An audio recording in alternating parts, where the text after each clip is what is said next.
பல்லவர்கள் தொடங்கி ஆங்கிலேயர்கள் வரை போர் செய்த மண் திருவள்ளூர். அந்த மண்ணில் இரண்டாம் விடுதலை போராக நடைபெற உள்ள இந்த நாடாளுமன்ற தேர்தலில் வெற்றிக்காக உங்களை நாடி வந்திருக்கிறேன். வெற்றி என்றால் சாதாரண வெற்றி அல்ல. கடந்த 2021 திருவள்ளூர் மாவட்டத்திலே 10க்கு 10 என்று 100% வெற்றியை தந்தவர்கள் நீங்கள். அந்த மாதிரி இருக்கணும். வரிசை என்ன எடுத்துக்கிட்டா கூட தமிழ்நாட்டில் முதல் தொகுதி திருவள்ளூர்.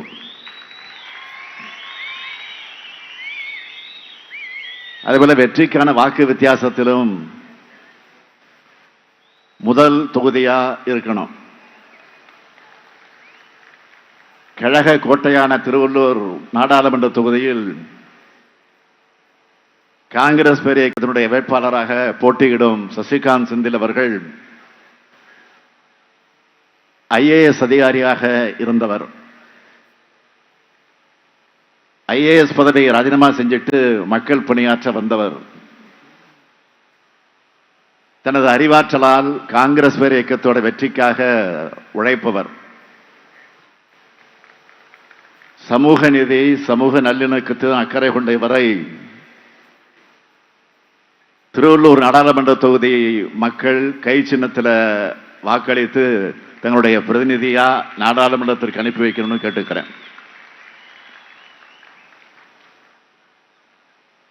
வடசென்னை தொகுதியை பொறுத்தவரை திராவிட முன்னேற்ற கழகம் தொடங்க ஆலோசனை நடைபெற்ற மண்ணடி, பவளக்கார தெரு,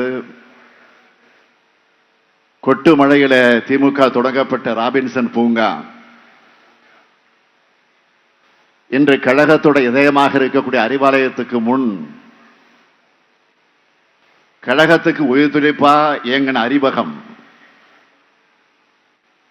அன்னை தமிழுக்காக இன்னுயிர் இந்த தியாக மறவர்களான நடராசன் தாளமுத்துவை போற்றும் நினைவிடம் அமைந்துள்ள மூலக்கொத்தலம் என திராவிட முன்னேற்ற கழகத்திற்கும் வடசென்னைக்குமான உறவு தாய்க்கும் சேய்க்குமான உறவு. இன்னும் சொல்லணும்னா, பெருமையோடு பூரிப்போடு சொல்லணும்னா, நான் முதலமைச்சராக உருவாகுவதற்கு என்னை தேர்ந்தெடுத்த கொளத்தூரை உள்ளடக்கிய நாடாளுமன்ற தொகுதி. அப்படிப்பட்ட வடசென்னை நாடாளுமன்ற தொகுதிக்கு வேட்பாளராக போட்டியிடுகிற டாக்டர் கலாநிதி வீராசாமி அவர்கள் தலைவர் கலைஞருடைய நிழலாக இருந்த ஆற்காட்டானுடைய அருமை மகன். மக்கள் பிணியை போக்கும் புகழ்பெற்ற மருத்துவரான இவர் சமூக பிணியை போக்க நாடாளுமன்றத்தில் குரல் எழுப்ப ஏற்கனவே எழுப்பிக் கொண்டிருந்தாலும் தொடர்ந்து எழுப்புவதற்காக வேட்பாளராக இருக்கிறார். அவருடைய குரல் தொடர்ந்து உங்கள் ஆதரவோட நாடாளுமன்றத்தில் ஒலிக்கணும்.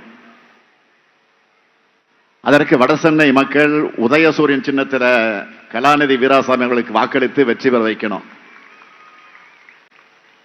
இந்த 2 வேட்பாளர்களையும் நாடாளுமன்றம் அனுப்ப தயாராயிட்டீங்களா?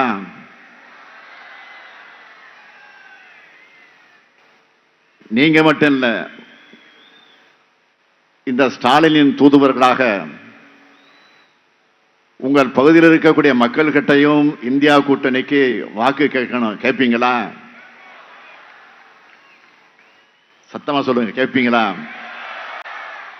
அப்புறம் என்ன, வெற்றி உறுதி. வேட்பாளர்கள் இப்போ உட்காரலாம். இதுவரை நீங்க எத்தனையோ தேர்தல்களை பார்த்திருக்கலாம். பல இளைஞர்களுக்கு இது முதல் தேர்தலாக இருக்கலாம். ஆனா இது சற்று மாறுபட்ட தேர்தல். மிக மிக முக்கியமான தேர்தல். ஏன்னா இந்த தேர்தலில் நீங்க போடுகிற ஓட்டு தான் இந்தியாவில் இனிமே ஜனநாயகம் இருக்கணுமா இல்ல சர்வாதிகாரம் இருக்கணுமா, இந்தியாவில் புரட்சியாளர் அம்பேத்கர் எழுதின சட்டம் இருக்கணுமா இல்ல RSS எழுதுற சட்டம் இருக்கணுமா, இடஒதுக்கீடு முறை இருக்கணுமா வேண்டாமா, எல்லா மதத்தை சேர்ந்தவங்களும் ஒற்றுமையா சேர்ந்து வாழணுமா வேண்டாமா, இதையெல்லாம் முடிவு பண்ண போற தேர்தல் இந்த நாடாளுமன்ற தேர்தல். உங்க ஓட்டு தான் அந்த முடிவை தீர்மானிக்க போகுது. தமிழ்நாட்டை பொறுத்தவரை நாம வேண்டாம் மோடின்னு சொல்றோம்னா அதுக்கு காரணம் அவர் இரவுகளில் கொண்டு வரக்கூடிய சட்டங்கள். திடீர்னு ஒரு இரவுல தான் ஊழலை ஒழிக்க வந்த அவதார புருஷரா டிவி முன்னாடி தோன்றி பணமதிப்பு இழப்ப அறிவிச்சாரு. பல ராத்திரி மக்களை ஏடிஎம் வாசல்ல நிக்க வச்சாரு. எவ்வளவு உயிர் பலியாச்சு. அதே மாதிரி ஒரு இரவுல தான் பெரிய பொருளாதார புலி மாதிரி ஜிஎஸ்டி சட்டத்தை அமல்படுத்தி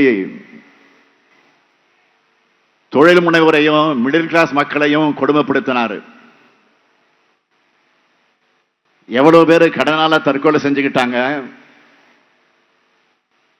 கொரோனா வந்தப்போ என்ன பண்ணாரு? ராத்திரி எல்லோரும் மணி அடிங்க, விளக்கு ஏத்துங்க, கொரோனா போயிடணும். பெரிய சயின்டிஸ்ட் மாதிரி பேசினாரு. இன்னும் நிறைய இருக்கு. அதனாலதான் நாம தொடர்ந்து சொல்றோம், பாஜகவும் பிரதமர் மோடியும் வீட்டுக்கு கேடு, நாட்டுக்கும் கேடு.